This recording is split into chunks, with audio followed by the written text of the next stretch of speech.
So the old 87 RM250 tried to kill me today. Tried to buck me off like an angry bull with his balls caught in a cinch. Believe me, I've been in that scenario before, but I was not expecting this one. And I felt the bike kind of leaning more into the meadow where all those wonderful rocks are. And believe me, I've ended up in those rocks on that 125.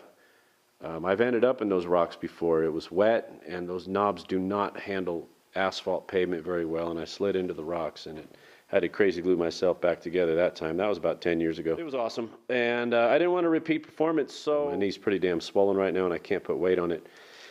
And being that I'm in a pretty remote facility, I don't have a lot. I do have it wrapped right now, and I packed it in ice for about the first hour, but I don't have a cane or a crutch or anything up here, so I went with a redneck cane. It's a 6-pound sledgehammer that I'm using as a cane, and then I didn't want to walk on the tile floor with that sledgehammer crashing into things, so I got one of the kids' old sneakers and I put it on the end there. So I'm walking around like a gimp right now, and this is probably 5 or 6 hours after the incident you just saw on this thing. So I did take it easy this afternoon. Like I said, packed my knee on ice and just chilled out this afternoon. But this evening, it's after dinner. The girls are inside hanging out and doing whatever they're doing. I took my youngest for a drive in the S10. We're teaching her how to drive. She's at that age where she wants to learn. So we've been driving back and forth, and it's perfect for me because I'm a gimp. And she gets to drive that thing out to the highway and back on some of these back logging roads, and I'm just teaching her. So, but here's an interesting, I gotta get my gimp stick back. Here's an interesting development. The head gasket on this thing was blown, I think it was probably 2 years ago now. I'll have to look back on my video footage because I know I did a video of it. The head gasket was blown. There was water in, or antifreeze in the crankcase.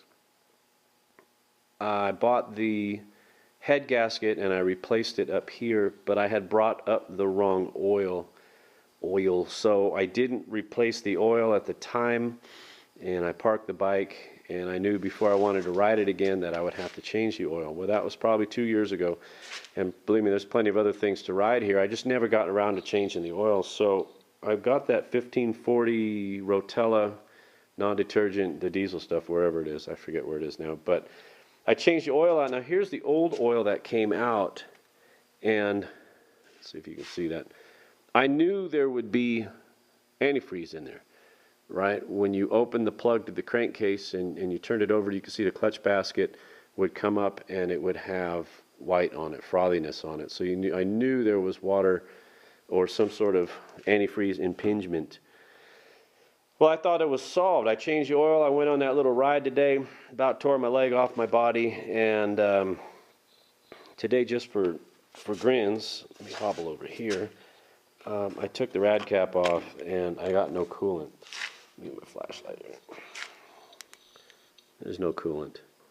So I'm a little irritated that I didn't catch this sooner.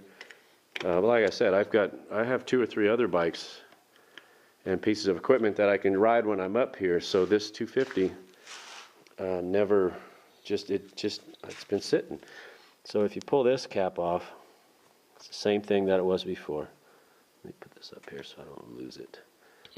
Let's see if I can get you guys. I'm shooting you on the Contour Roam.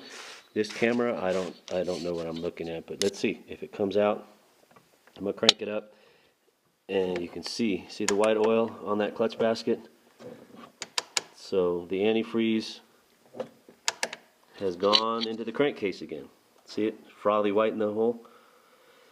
So I must have a bigger issue than the head gasket, although when I pulled the head off this thing and took a look at it a little closer, the head gasket was definitely bad. They had used some kind of red RTV silicone to stick the head back down, which I thought was odd.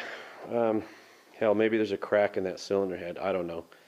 What I'm going to do is I'm going to take it easy. Fortunately, we're up here through the end of the week. We're going to head home Friday or Saturday.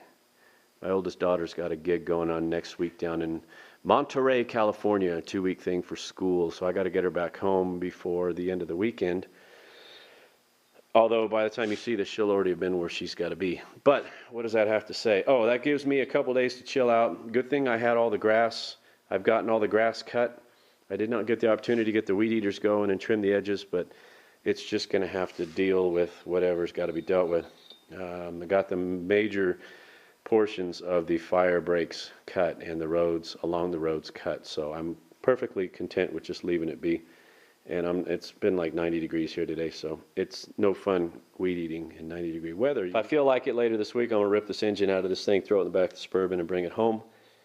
And I'll fix it on the bench at home.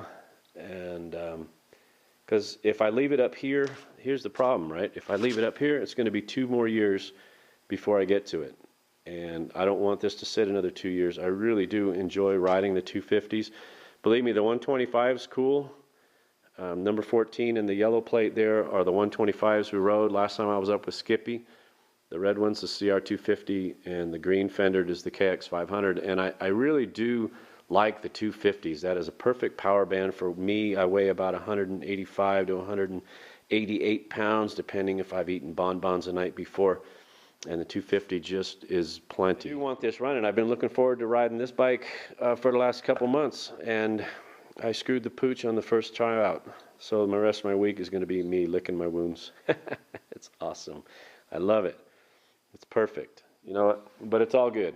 It is really, I mean, when all's said and done, there's a whole lot worse ways I could be spending my week than laid up in the house up here just chilling. Just chilling. So there you go. So I'll see next time I take a video. I probably won't take much else of this week since we're just kind of learning how to drive and just chilling out. And maybe we'll pull this engine out this week. We'll see. See if I can kneel down. I can't kneel down right now, and that's kind of an integral part on pulling this engine out. So we'll see how she goes. I'll probably still do it even though because I'm a stubborn.